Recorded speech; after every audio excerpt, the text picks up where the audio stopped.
The digital world has made our lives easier.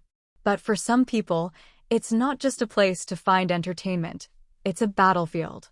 Today, we dive into an invisible reality, how OCD has evolved and transformed in the digital era. A mental journey rarely discussed, yet silently experienced by many. The evolution of OCD in modern times. OCD was once commonly misunderstood as merely repetitive behaviors like constant hand washing or organizing things. But today, it reveals itself in far more complex and hidden forms. In modern times, OCD has evolved into something deeply connected to our digital lives. The obsessions now often involve morality, identity, and even a person's sense of existence. Digital compulsions like checking, deleting, or seeking online validation have become new and equally distressing patterns of the disorder. OCD and digital uncertainty. The internet offers limitless information, but for someone with OCD, this ocean is filled with traps. The inherent uncertainty in digital communication is a major trigger. An ambiguous comment, an unread reply, or a caption open to interpretation can spark an endless loop of obsessive thinking. A person with OCD may spend hours analyzing a single message, terrified they may have hurt someone unknowingly. They reread the chat, delete it, apologize, then feel guilty for overreacting. It's more than overthinking, it's a mental torment that hides in plain sight. When the internet becomes a distorted mirror. Social media, a place meant for connection and validation, can become a warped mirror for those with OCD. The urge to appear good, polite, and morally correct turns into a constant fear of missteps. It's not just the fear of making a mistake, but the fear that they might have made one. Algorithms only worsen the anxiety, showing content that reinforces guilt and doubt. When we're under constant pressure to be morally flawless, the internet becomes mentally exhausting. New forms of compulsions in the digital era. The digital age has birthed new types of compulsions that are subtle and hard to recognize. Someone with OCD might spend an hour tweaking a caption, delete comments out of fear of being misunderstood, or repeatedly Google things just to make sure their thoughts aren't evil. Asking for reassurance through DMs or rereading posts multiple times might seem harmless, but it's part of a compulsive cycle that feeds anxiety. Excessive scrolling isn't always boredom, it can be a desperate attempt to calm an inner storm. Types of OCD worsened by the online world. Every form of OCD finds a place to grow in the online world. Moral OCD is triggered by public debates and judgmental comments. Religious OCD or scrupulosity is worsened by intense religious content or preachy accounts. Relationship OCD becomes more confusing as social media displays unrealistically perfect couples. Harm OCD is triggered by true crime posts or viral violent content. Even identity OCD concerning gender, sexuality, or selfhood gets worse due to the overwhelming, unfiltered flood of online opinions. The internet didn't cause OCD, but it gives anxiety an infinite stage.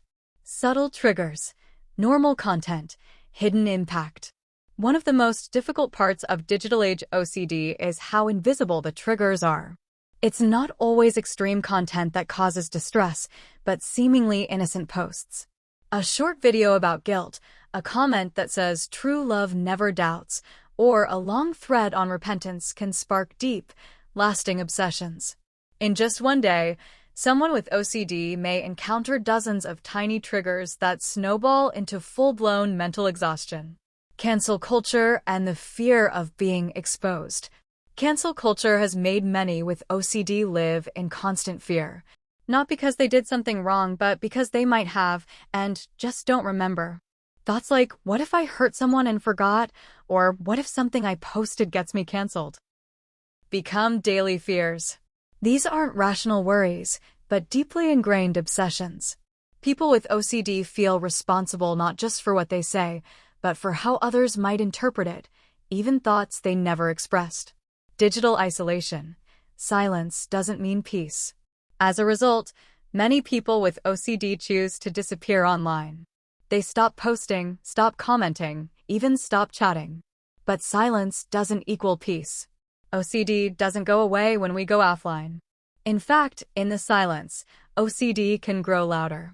Ironically, a space designed to connect people often makes those with OCD feel more isolated, more misunderstood, and more alone in the crowd. Recovery in the digital age, finding light in the dark. Despite the challenges, the digital era also brings hope.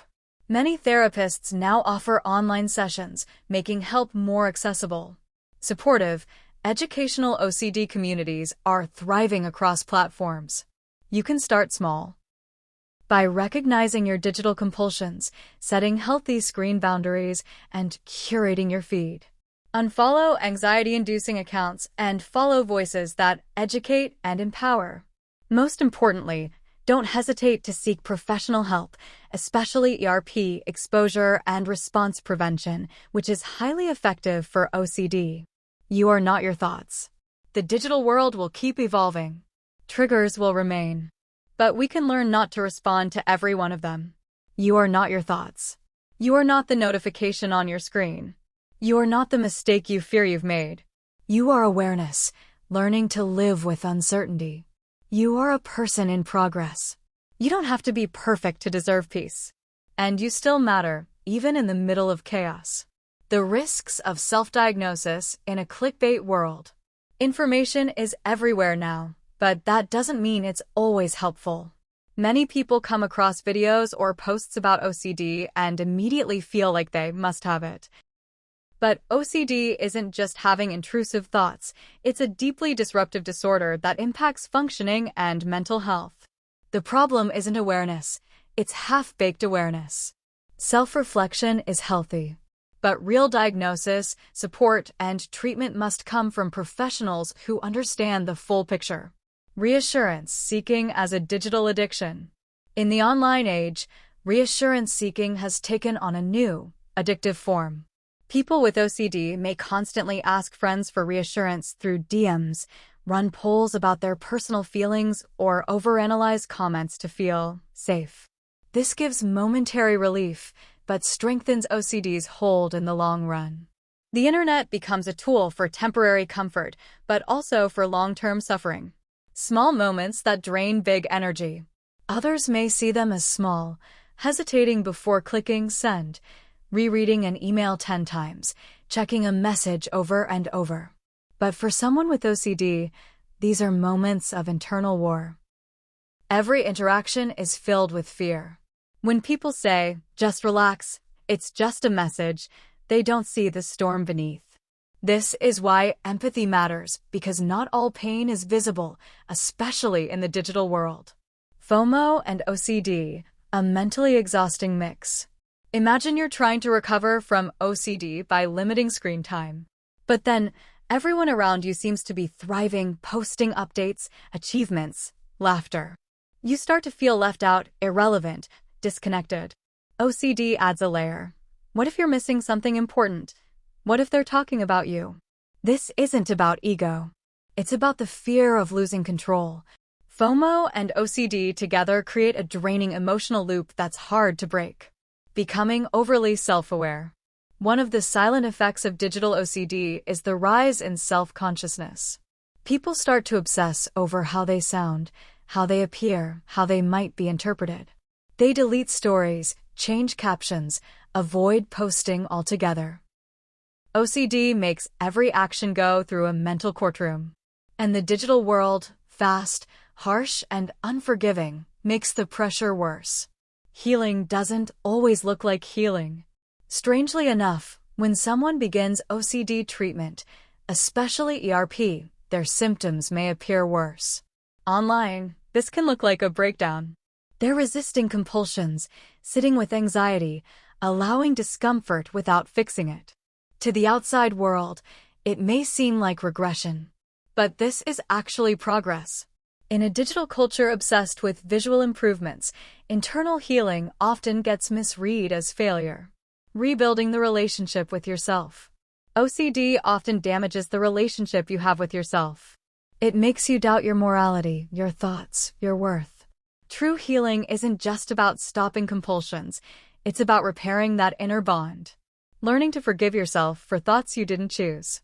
Learning to say, I'm human, and my thoughts aren't facts. In an online world where everyone seems certain and perfect, it's okay to be confused. It's okay not to always know. Where hope begins. Hope doesn't arrive on days without anxiety. It grows from small acts of courage, repeated over time. From the decision to keep breathing, even when thoughts scream. From the bravery to open up, even when afraid of judgment. Amid the digital noise, hope can be found in communities that understand. In safe spaces that remind us, you don't have to be healed to be worthy of life. You can begin now with all your uncertainty and slowly create a calmer home in your own mind. Disclaimer: this video is for educational and reflective purposes only. It is not a substitute for professional diagnosis or therapy. OCD is a complex mental health condition that is often misunderstood. If you're struggling with obsessive thoughts or compulsive behaviors, please seek help from a qualified psychologist or psychiatrist, especially one experienced in ERP, exposure, and response prevention. You are not alone, and healing is possible.